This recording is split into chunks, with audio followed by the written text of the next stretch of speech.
Well, welcome to the Earth Observation of Australia webinar, and this is the first webinar of 2023. So thank you for being here with us. I'd like to start by acknowledging the traditional custodians of the lands we're meeting on and recognize their ongoing connections to the land, waters, and community. We pay our respect to the first Australians and their elders, past, present, and emerging. And I'm based in Canberra, so I would also like to acknowledge the traditional custodian of the ACT, the Ngunnawal people. We acknowledge and respect their continuing culture and the contribution they make to the life of the city and this region. So welcome again, everyone. My name is Fang Yuan. I'm facilitating this webinar today. I'm a member of the EOA Management Committee, and also I'm the Earth Observation Technical Lead at FrontierSI. So we're a not-for-profit organisation, and we exist to bring collaborations together from government, research organisations and industry to work together to solve large problems and anticipate problems using our space and spatial expertise. So I'm particularly excited about the webinar today, where we will talk about using Earth observation to support decision-making in Australia. And we have three speakers joining me. From different sectors and very different backgrounds. So I'm very excited to for them to share their insights on using EO in decision making. And hopefully by the end of the webinar, we'll have a shared understanding of the successes and challenges of using EO to support decision making in Australia. And also through the discussion, hopefully you get inspired and have ideas for future collaborations. So we have, as I said, we have three presenters today. I'll introduce them a bit more later, but we have Dr. Kristin Williams from CSIRO. We have Bronwen from National Growth Areas Alliance. And we have Campbell Mauchan from AgriWebb. And particularly thanks, Campbell, for joining us from Toronto at a very late time of the day. So we'll have three presentations, and we'll give people a few minutes to ask questions after each of the presentation. You can please just put your question in the chat and we'll try to get to them. And we'll also have time after the presentations for a panel discussion. So again, if you have questions that you want to ask all the speakers, please put your question there. And I would also like to remind people by joining this webinar, you agree to abide by the EOA's Code of Conduct. So please be considerate and respectful to others. Please remain muted when other people are talking. And yeah, but hopefully we'll have an open discussion in the session later. Without further ado, I will introduce the first speaker of today. So our first speaker is Dr. Kristin Williams. She's a principal research scientist from CSIRO Environment. As an ecological geographer, Kristin specializes in the integration of ecosystem and landscape sciences through multidisciplinary team collaborations to generate data and knowledge products informing systems of ecologically sustainable land management. Her research aims to incorporate system-level understanding of environment in land evaluation and planning assessment. She has extensive experience co-designing research with end users.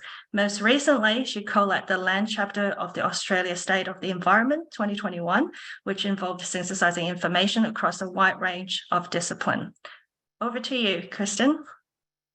Okay, thank you for that introduction. Hope you can see my screen. Okay. Yep. I would also like to begin by acknowledging the Ngunnawal and the Ngambri people as the traditional owners of the lands that I am presenting from today, and pay my respects to their elders past and present. I'll be talking about how Earth observation data has been used in the land theme of Australia's State of the Environment report. Australia's State of the Environment report has been published 6 times. The first release was in 1996. And the most recent report was 2021. It is a 5-yearly assessment of the state of the Australian environment produced by the Australian government. The report is important because it provides an independent and authoritative analysis of the state of the country's environment and is used to inform policy decisions and actions to improve environmental outcomes. The 2021 Australia State of the Environment report comprises 12 themes and was launched in July 2022 by the Environment Minister, Tanya Plibersek. The themes have evolved over time, and the focus has also shifted to reflect changing priorities and concerns related to the environment. The general approach, however, has not changed and follows a simplified drivers, pressures, state impact response framework for informing policy. Major themes include the environment, state and trends in the environment, pressures, and management responses. The land chapter is the focus of this talk and has been a consistent theme in all reports. I'm now going to take you through some of the history of the 25 years of State of Environment reporting. So the use of Earth observation in monitoring the land environment was first introduced in the 1996 SOE. Satellite monitoring programs were just starting to be established by state and territory agencies to inform land use and management, and particularly of tree clearing. The first greenhouse gas inventory indicated that land clearing for agriculture could be more extensive than previously reported, but there remained a skepticism as to whether interpretation of satellite data corresponds to what is really happening on the ground. The first State of the Environment report recommended that the Australian government establish a national system for monitoring and reporting for better integration of environmental considerations into policy making. In 2001, Earth observation imagery featured on the front cover. Land cover monitoring and forest inventory indicated land clearing and land degradation to be a major issue, but the extent of clearing since the 1996 report was difficult to verify. Instead, the report simply pointed to the methods being developed to monitor woody vegetation for greenhouse gas accounting and noted the need to establish agreed national standards for monitoring land cover changes. Soil erosion and salinity were in the spotlight. Some condition indicators for land were criticised because they reflected prevailing seasonal conditions without providing evidence for the impact of land management activities, and of which there needed to be supported by reliable historical data or modelling. Overall, the report highlighted the importance of remote sensing in providing a national perspective on the state of the environment and the need for improved coordination of remote sensing activities across government. In 2006, Earth observation imagery again featured on the front cover. The first composite images were presented to show growing season quality across Australia. The need to distinguish natural variants from human-induced variants in vegetation responses drove comparative evaluations of imagery, such as this example from the Macquarie Marshes. Drought was one of the critical concerns, with debates centred on explaining how much of the impact is attributed to human activity or natural phenomenon. For the first time, woody vegetation clearing and regrowth rates based on Landsat time series data from the Australian Greenhouse Office were presented. The report called for a more systematic and integrated and planned approach to monitoring and managing the environment. By 2011, Earth observation data was being used in more integrated products. We saw the breaking of the Millennium Drought and a dramatic recovery of vegetation biomass across the continent. This was a global phenomenon. The first maps of fire frequency based on satellite data were also appearing. We also have the now familiar time series of forest cover change based on Landsat imagery produced for greenhouse gas accounting. We see the first general representation of land condition based on the vegetation, assets, states, and transitions classification. The report called for greater attention to the long-term collection of national data on environmental trends to enable evidence-based policy, and pointed to a new initiative, the National Plan for Environmental Information, as an opportunity to address this deficiency. Many of you may remember that hope. By 2016, remote sensing was becoming mainstreamed as an input to more complex, integrated analyses and reporting. Data derived from Landsat interpretations of woody vegetation now enabled more specific reporting on the extent of primary and secondary land clearing events. The Turn Soil and Landscape Grid and the emerging Habitat Condition Assessment System were also highlighted.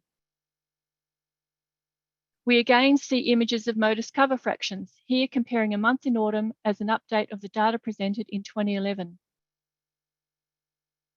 An update of the vast classification shows the latest pattern of land condition, but this is a manually integrated product derived from multiple sources of different temporal windows, some of which use remote sensing as an input. The report recommended continued investment in NCRIS facilities to support development of new Earth observation technologies and integrated data products. By 2021, the familiar themes are underpinned by the use of remote sensing. The first published outputs of the Habitat Condition Assessment System appear, here interpreted using the more familiar vegetation asset states and transition narrative classification that we've seen from previous State of Environment reports. This is a remote sensing-based monitoring of habitat condition for biodiversity.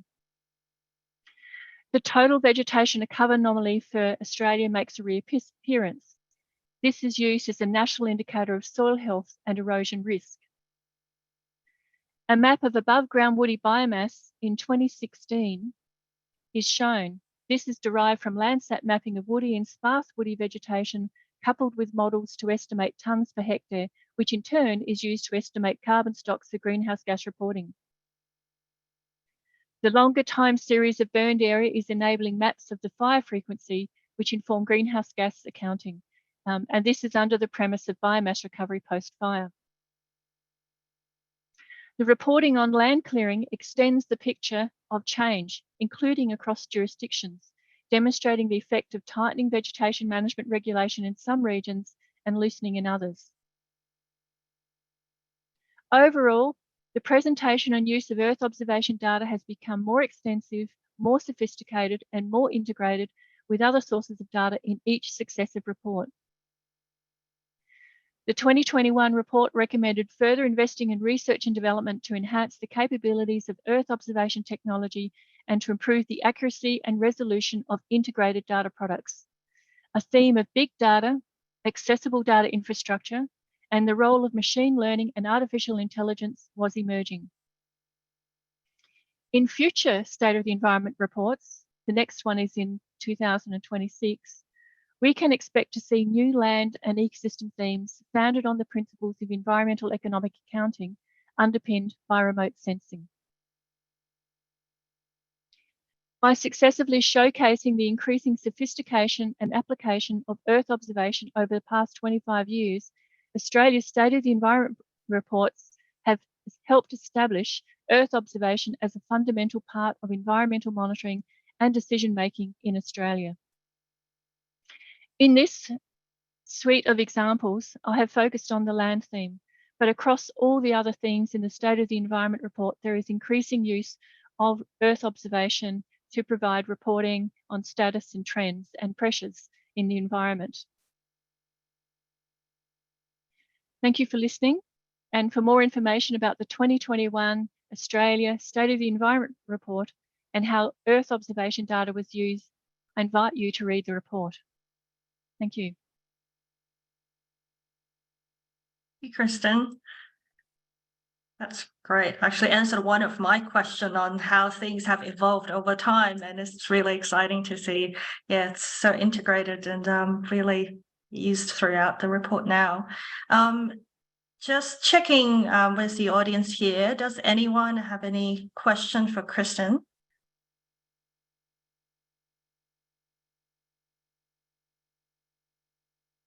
I guess maybe, Kristin, I'll just ask one question now. What do you see as a challenge in particular in general that you faced in the 2021 report in new CEO?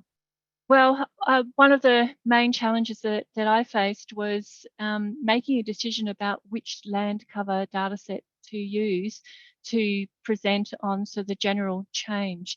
I think we have a lot of work being undertaken at the Commonwealth level and by individual states, and they're being undertaken for different purposes. So the Commonwealth level is really focused on greenhouse gas accounting, and then very specific definitions of what land cover or forest cover means in that context. State and territory agencies are really focused on land management and a lot more specifics around the type of clearing and attribution of clearing. And so there are conflicting data sources out there. And so, one of the calls is for, a more integrated approach to indicators that everyone can agree on for certain status and trends, and thinking through, well, what is the best practice for land cover mapping, and what is the classifications that we want to use as a standard for Australia. So that would have been one of the biggest challenges at the time. Great, thank you, Kristin. I think there are a couple of questions related to where to find the State of Environment report, and also whether the data sets is publicly available. Yeah, so as far as possible, we used data that is publicly available, and all of that data has been curated. I'm not sure if the data is yet, fully curated and up onto the website, but the report is based on all of that data. And I think it's the website is soe.dq.gov.au, I think is the website. Yes, that's right, soe.dccceew.gov.au. Great, thanks, Kristin. I think, if you have more questions for Kristin, we can come back to that later in the panel session. Thanks again, Kristin. Thank you. And I'm delighted to introduce our next speaker, Bronwen Clark. So Bronwen is the Chief Executive Officer of the National Growth Areas Alliance, the peak body representing fast-growing councils on the outskirts of capital cities, where 1/5 of the Australian population lives.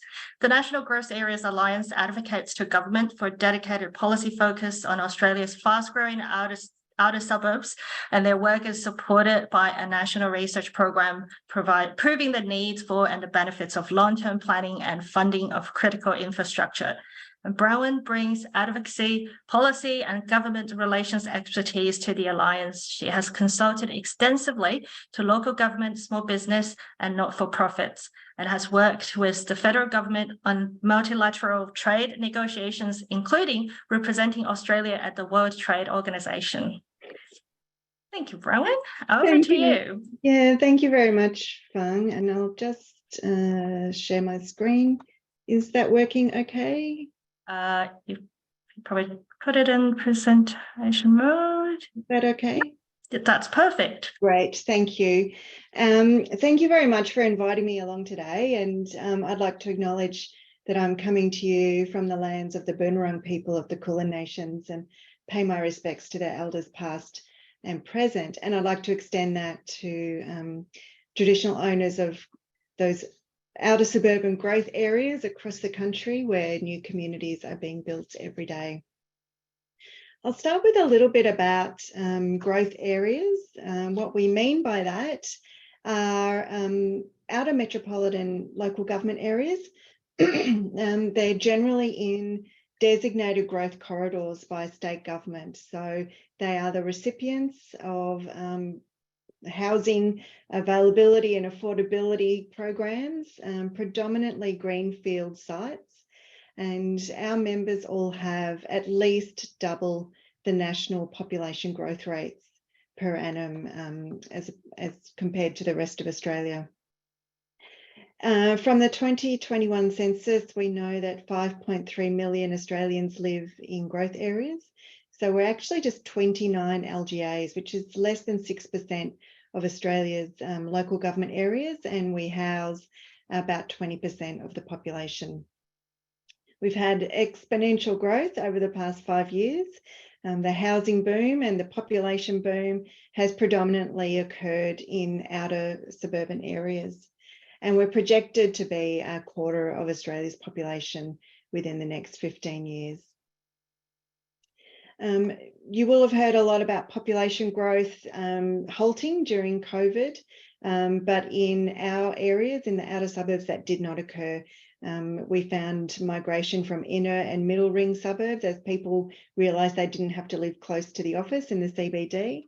And some of those government incentives, economic incentives such as home builder, saw unprecedented levels of building approvals. And so now that migration has restarted, we know, and there is a general push from the federal government for more housing to fill the massive shortages that are occurring. We know that greenfield development will not stop anytime soon. So just a few areas where I think Earth observation data is useful for decision making in local government in these rapidly developing areas. And as you can imagine, urban planning is the mainstay of local government in these areas. And so really having some comprehensive strategic data sets around what is happening in the landscape and what development is meaning for the surrounding area and the region is really important. We're building, Australia is building many houses in new suburbs in areas that are prone to flood and bushfire. And so not only is there the human element of people moving to new areas without having any experience of living in natural disaster zones, but there's also just the impact of combating those disasters, response and recovery. And so, I think this is another area where council decision-making could be assisted.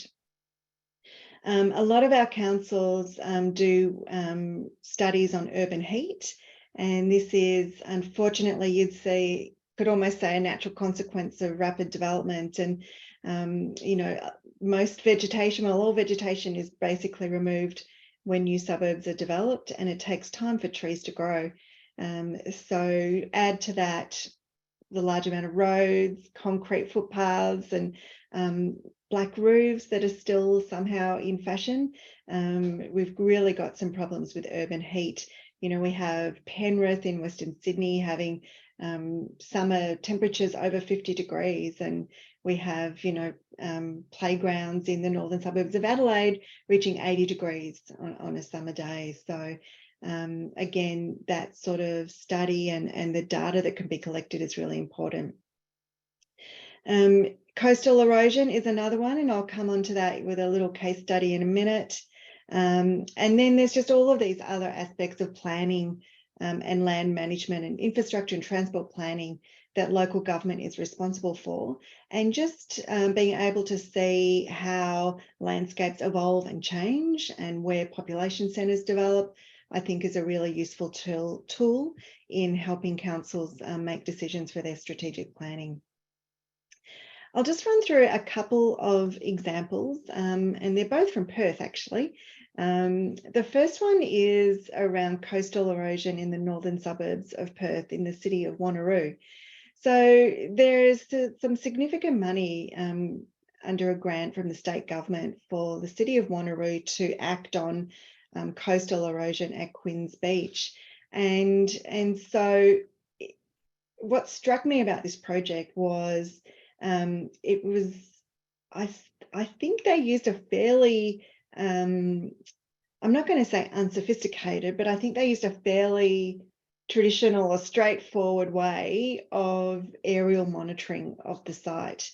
And, this is an area where I think perhaps, the extent of damage could have been avoided if we had some really good ways for councils like the City of Wanneroo to better engage with Earth Observation Australia and to have that capacity to use the data that's available.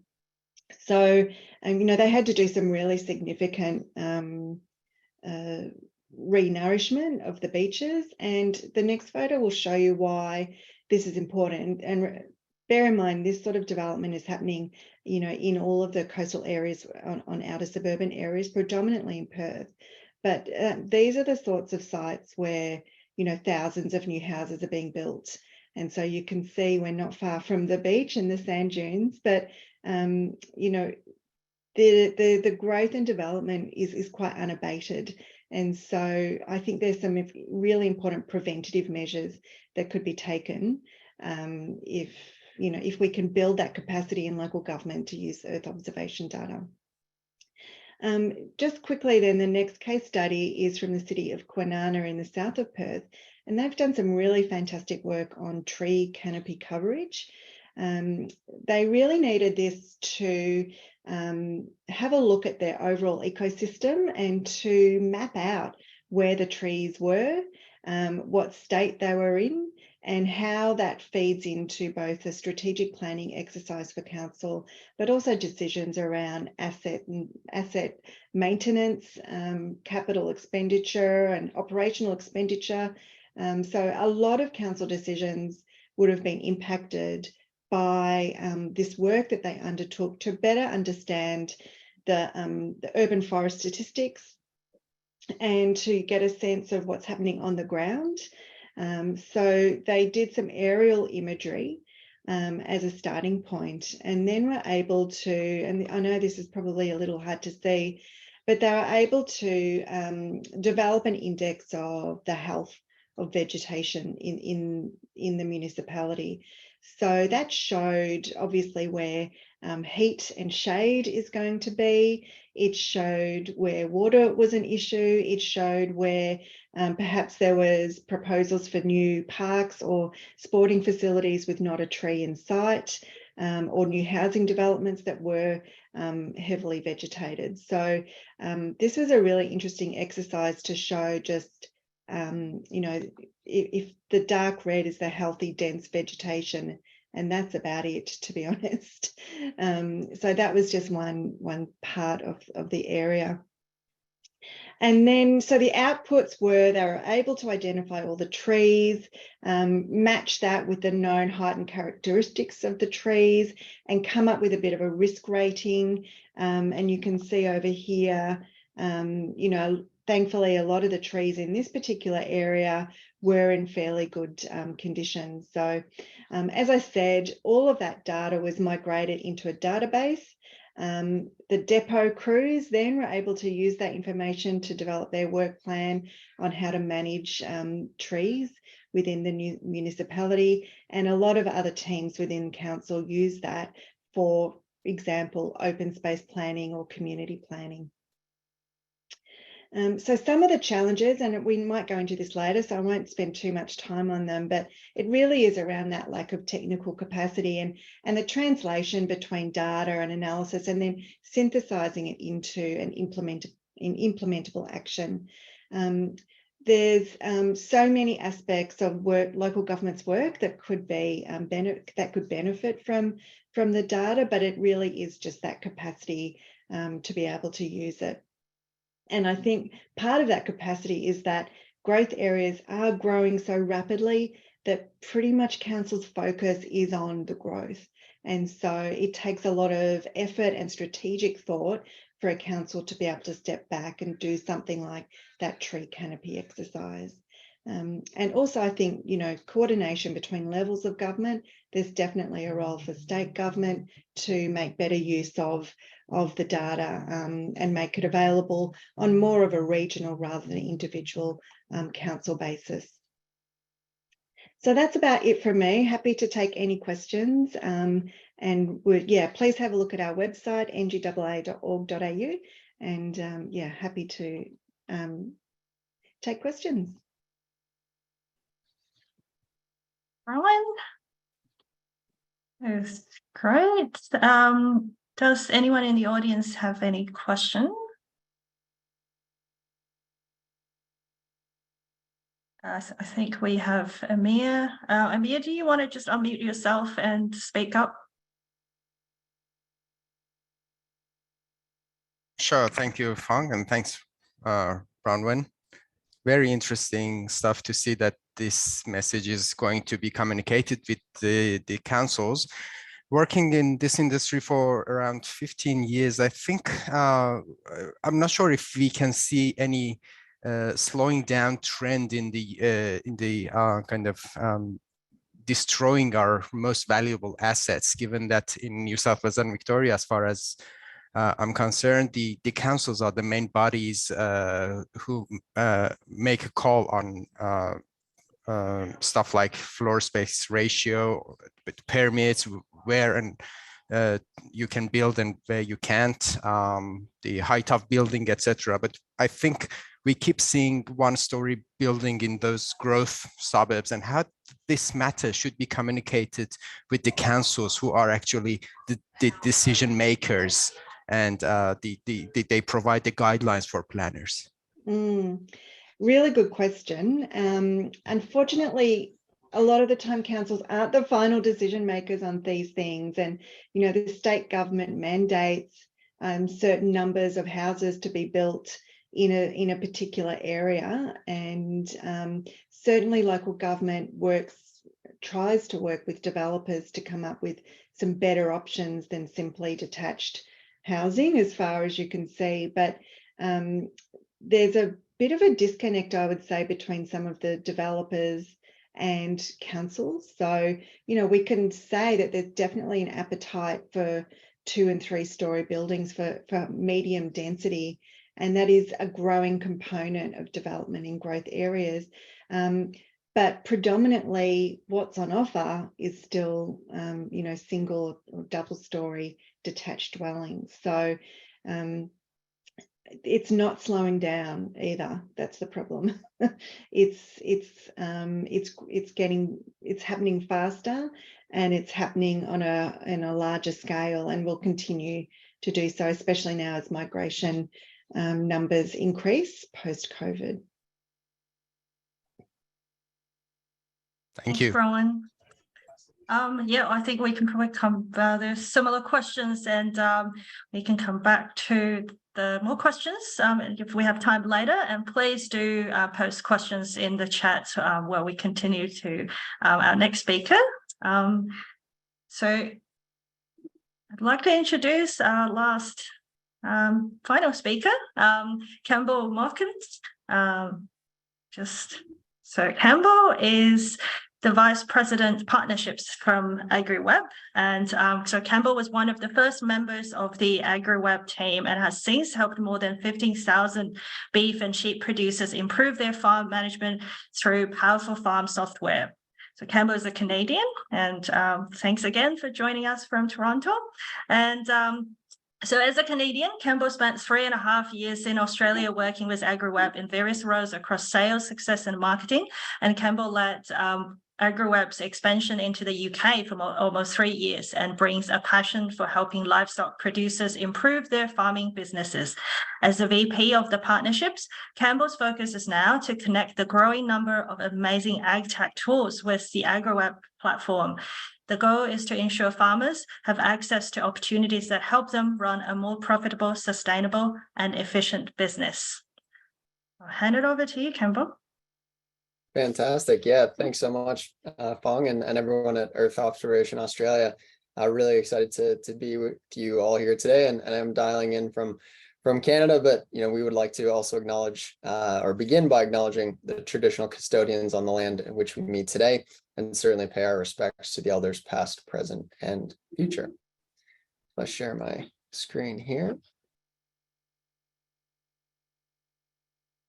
So I'll just get started. Effectively, AgriWebb is a farm management software program, as Fang alluded to.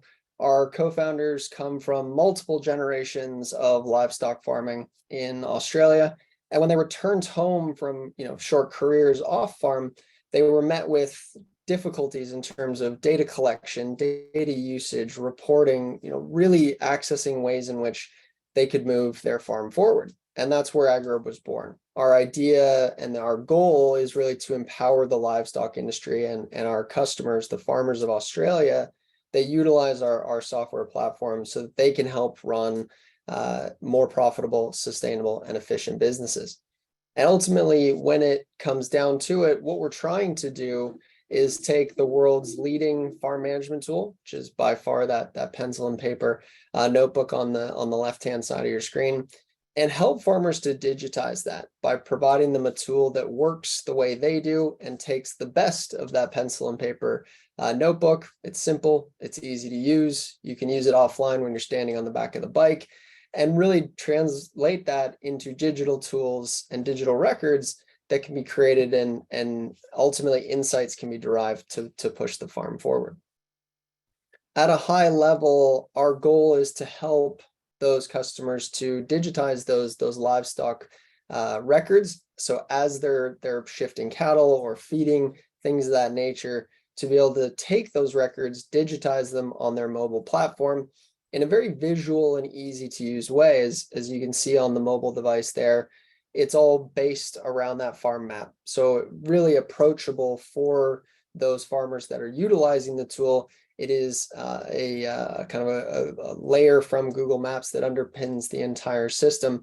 So Earth observation, whether we knew it or not in the early days, really underpinned everything that we do and everything that we empower our customers to do. The other aspect that's becoming more and more a focus across the world, but certainly for our customers here in Australia, is around grazing management, and ultimately really empowering those customers to, as they say, they identify themselves as grass farmers that use, sheep and cattle to actually realize the value of, I think someone said in the chat, that their most precious asset, which is their grass and their land. And really, again, providing them with those insights that help them to run a better, more profitable, and certainly sustainable farming operation. About a year ago, though, we had to take a step back and take a hard look in the mirror and really understand what we were good at and what we certainly were not going to be good at. And farm software was certainly something that we felt we had expertise in. Earth observation technology was certainly outside of that scope. And so we have taken steps to look for the best tools that, as Kristin said, have come miles over the last decade, and be able to bring those to the more than 15,000 farmers that use AgriWebb every day. And so while we'll focus today a little bit on the pasture management side of things and driving decision-making around that aspect of a farming operation, the applicability across carbon and sustainability is enormous and growing. So hopefully if Larissa and Fang and the team at Earth Observation will have us back, sounds like it'll be a good conversation a good topic of conversation around carbon and sustainability, because we're really excited to be working with multiple partners in that space. But for our talk today, we will look at how we're leveraging Earth observation technology in the form of our partner CSIRO Labs to effectively automate grass estimates so that our customers can improve their grazing practices, which have huge ramifications, not only on the efficiency and the sustainability, but certainly the profitability of those farms that use the technology every single day. So CSIRO Labs and the technology that they're utilizing to help us with this empowerment of farmers focuses on pasture biomass estimates. So what they're effectively doing is utilizing Earth observation technology in the form of this NDVI and multiple other images to take that imagery, right? Many data points that they're utilizing machine learning to churn through, and to take that data and turn it into those powerful insights. In this case, a singular data point, which we call food on offer, probably more widely known as total standing dry matter. So looking at different points across a particular pasture, understanding the total kilograms of dry matter per hectare that are available. And what we've been able to do is take all of those data points and condense them into that single information point. We like to say we've never met really anyone, let alone a busy farmer, that wants more data. They want insights that help them drive a more sustainable and profitable operation. So when our partner at CSIRO Labs is able to derive that total standing dry matter singular insight point, it helps to really drive those decisions that can be made on farm. And we're really excited to be partnering with, again, an incredible company in CSIRO Labs and hopefully many others out there in the future, to not only take the information that they're able to derive from that Earth observation imagery, but be able to combine it with the many data points that exist in AgriWebb to remedy certain challenges, as we've talked about, challenges around cloud cover in Tasmania and southern Victoria, which, in the past had left some of those farmers without the ability for reliable Earth imagery. And what we've been able to do now is actually use that combined power in the data to forward predict and make sure that no matter what the cloud cover looks like, our farmers are going to be getting that grass estimate delivered to them in a timely manner so that they can use it to the best of their abilities. So with AgriWebb, our customers are able to enter in records in terms of where livestock have been grazing, how long they've been grazing there, certain stocking rates, to make sure that they're not overgrazing certain pastures, that they're making the most of, again, that most precious resource, their land. And so to make sure that they can be the best stewards of the land that they possibly can.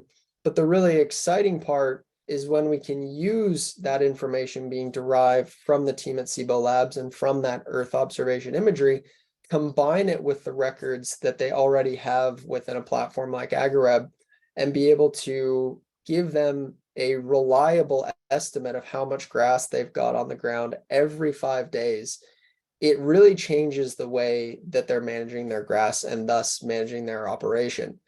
Our farmers are without question the experts on their properties, and giving this information to them and making it accessible, making it approachable, allows them to take that data point, take that point of information, and effectively make those powerful decisions with that combined data that results in more grass being grown, more sustainable and more efficient operations from top to bottom.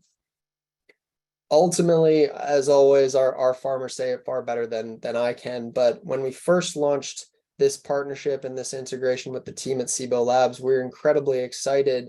And our initial thought was, we're going to be saving lots of time. We're certainly going to be saving lots of money in terms of, not many of our farmers are going to be walking their, thousands of kilometers thousands of hectares every 5 days and taking grass measurements.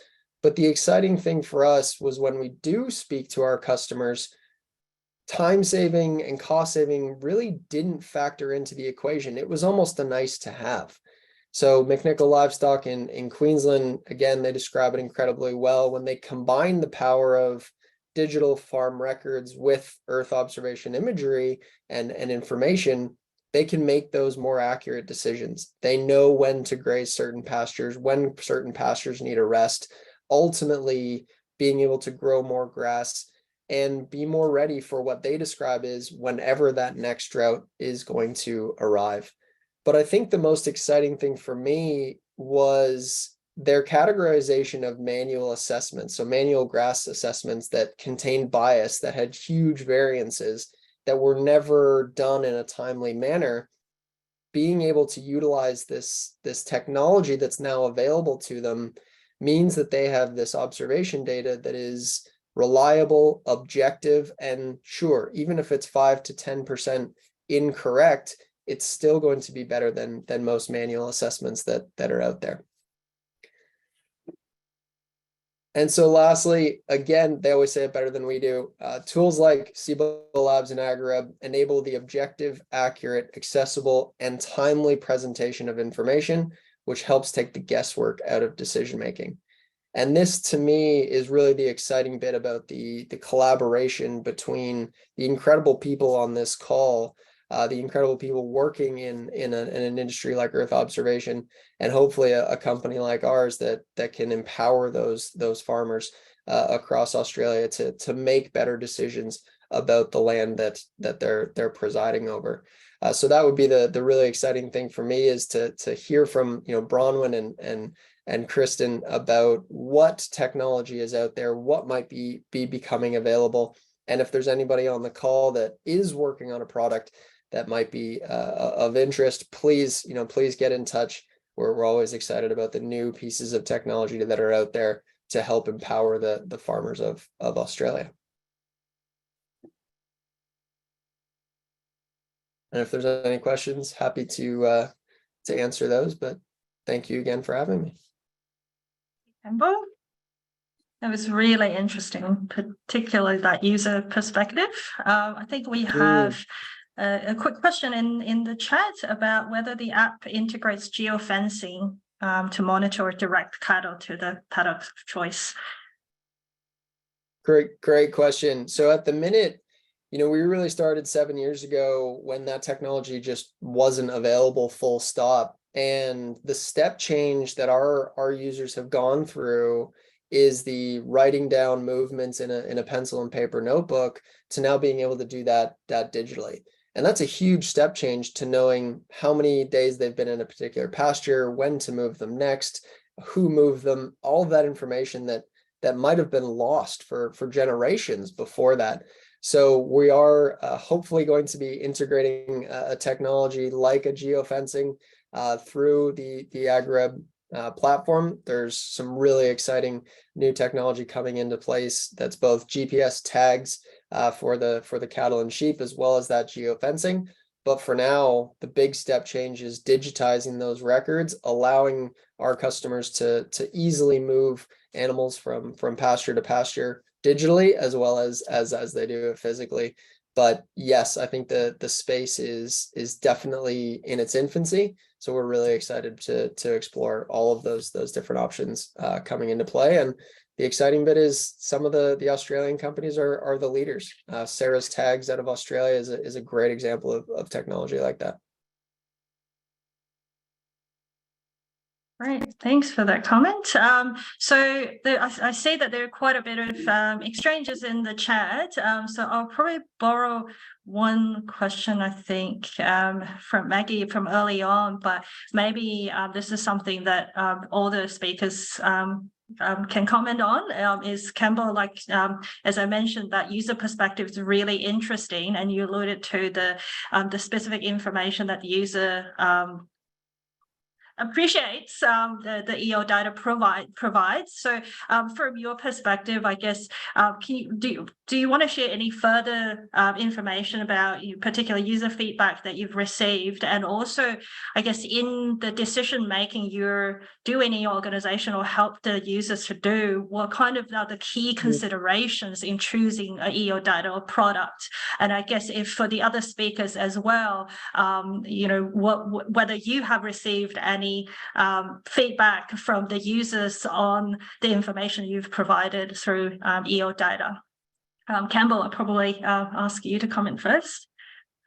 Yeah, I guess just a quick comment on that is, I think in agriculture, especially in livestock production, we're kind of, again, at the tip of the iceberg, if that's a good way to say it, where farmers, when you show them some earth observation, just imagery or technology or things that they can really look at and go, I knew it, right? But now they have it that they can make a more informed decision, their eyes light up. It really can change the way that they're managing their farming operations. So I'd say, as much awareness as we all can provide, whatever that channel might be. I mean, the reports that Kristin went through are a huge step in the right direction. Amazing to see. I just think it's more awareness that tools like this exist, that they can be integrated without, oh, I'm not that tech savvy. You don't need to be. This is an incredible, I think, an incredible opportunity. And I think the more awareness we can drive, the better that this technology is real. It works. It's been vetted. It's been tested, and it really can help those farmers out there run a better business. That for me is something I'd love to see us all focus on. Great, thanks. Kristin, I think, there was also the question about the feedback on the State of Environment report. So would you like to share a few points on this? You're on mute. Can you hear me now? Yeah, so there's quite a lot of feedback that we received when the report was first launched.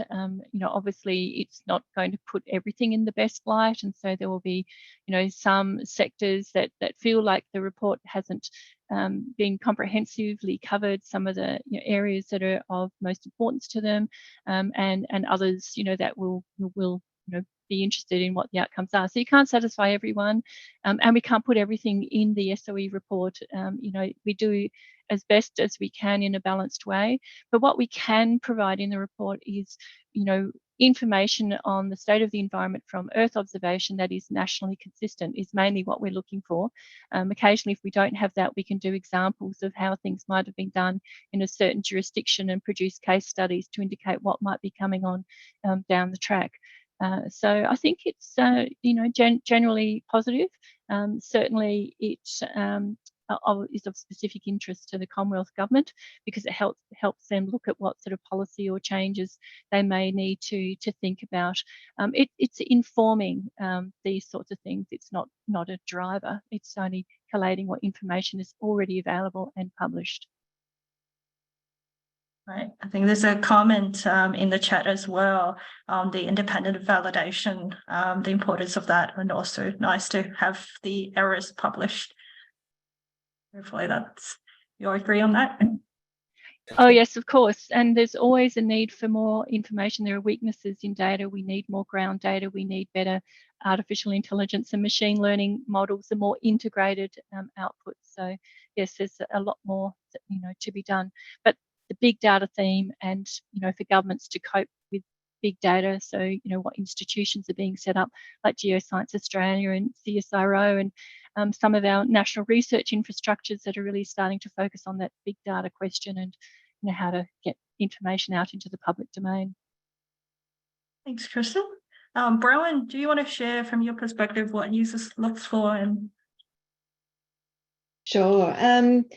Really, it needs to be, part of a separate project, I suppose. I imagine it's going to be some time before everyday decision making uses Earth observation imagery and data. And, I think it's more, as we said in the chat, there are some, regional groups of councils or, something like our alliance that might be able to look at a specific topic and it would have to be engage the right people to translate the data into the story. And a lot of our work is advocacy to the Commonwealth Government, and so I can see that this there's a lot of information there that we could use to try and influence their decisions around where development occurs, and then what infrastructure is needed to support it, the climate change impact, all those sorts of things. I think probably at this stage, it'd be really important for state and Commonwealth governments to genuinely use what's available to influence their decisions. But obviously it comes down to us as advocates to try and push them in the right direction sometimes. Bronwen, Campbell, just looking, I think, on that question on the seawall validation. Do you want to comment on that one? Yeah, absolutely. I'd say the Sea Labs team have done multiple years of validation, so I'm sure they've got a few published pieces of documentation that you get your hands on. I think the exciting bit about our collaboration is that 15,000 farmers are utilizing AgriWebb. They've got data that they've ground truthed, and so our ability to share that to create an ongoingly improved product is one of the really exciting things about the partnership. And as you can imagine, when the data doesn't look quite right, we hear about it pretty quickly, so we're able to get it and have it adjusted and hopefully just continually build a better product. So it's a great point, and one that we're really focused on. Thanks.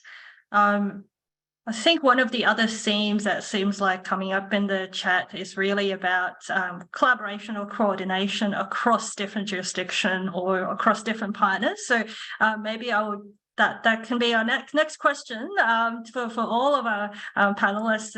Is there a particular partnership or a coordination point that you think could be really useful in driving the use of EL forward in your area? Kristin, I see that you're unmuted. Would you like to comment first, and then we can go to Bronwen and then Campbell? So about collaboration and coordination, it was certainly something that we put up as a recommendation in the 2021 State of Environment report. The need for thinking through what is the best way to produce certain indicators and how, you know, the algorithms and so forth are used in Earth observation. But communication and awareness is an important part of that as well.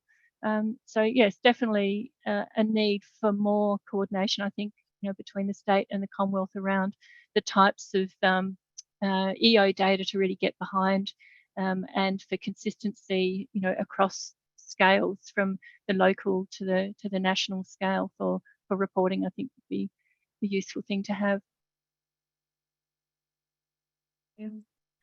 Yeah, from a local government perspective, I think there'd be merit in, for example, I'm in Melbourne, so perhaps working with Victorian Planning Authority as an example, as they, you know, develop their metropolitan-wide strategic plan on where new development will happen, to really take, you know, even a bit of a longitudinal look at the impact on the environment of previous developments, and to try and learn lessons from previous experience to perhaps influence future decisions. But I think definitely from that planning perspective, there'd be some good collaboration in each state at state government level.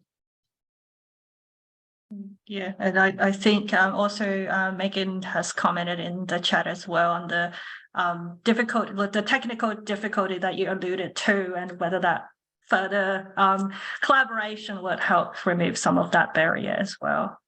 It feels like it's the only way, because you know, as we say, like local government has there's rate capping, so they can't increase rates. They're dealing with, you know, some councils have 130 babies born in the municipality each week, you know, 1,000 people moving in. So that's, you know, a lot of just general council work. And so then to be able to take that more strategic viewpoint probably needs some outside expertise a lot of the time. Yeah. Campbell. Yeah, absolutely. I mean, I think, you know, CSIRO, Meat and Livestock Australia, these are incredible government bodies that we love or would love to partner with. Again, I think it comes back to trying to find that technology that's available and make sure that you know, our customers, the farmers of Australia, find it and find it approachable, right? And can then implement it. Like a phenomenal example is Meat and Livestock Australia has just made a certain version of SIBO Labs free to every farmer in Australia. I think that's a huge step forward, right? That's Earth observation data that's now accessible to thousands of farmers. And again, I think it's just only gonna snowball and really empower their expertise on their plot of land and their farm. So I'd love to. I'll probably be messaging Kristin after this and seeing if I can pick her brain. But yeah, those would be two of those kind of industry partners that I think are hugely impactful. Right, thank you. I think we're right on the clock. So let's wrap up. But I just want to thank again all the speakers for sharing their insights and really joining us for the discussion today. I think as the last couple of comments coming in, it's really a cross-sector and cross-level challenge, and so we need people from different backgrounds to really achieve the impact of EO. So hopefully you've all learned something new today. Really want to thank all of our speakers again. And I guess last, I want to thank the EOA team for coordinating the webinar, particularly Larissa. Thank you so much for the coordination and doing the hard work. And also the next webinar. So this is EOA has a webinar series that's running every couple of months. So the next webinar will be on 24th of March at the moment planned. And so please keep an eye out on the website for any updates. So the next webinar will be on the working and employing for Earth observation. So I think a topic very interesting to a lot of us as well. So my colleague Caitlin Adams will be hosting that webinar.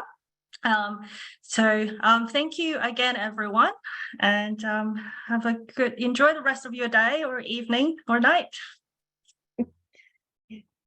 Thanks, Fang. Thanks, Fang. Thank you.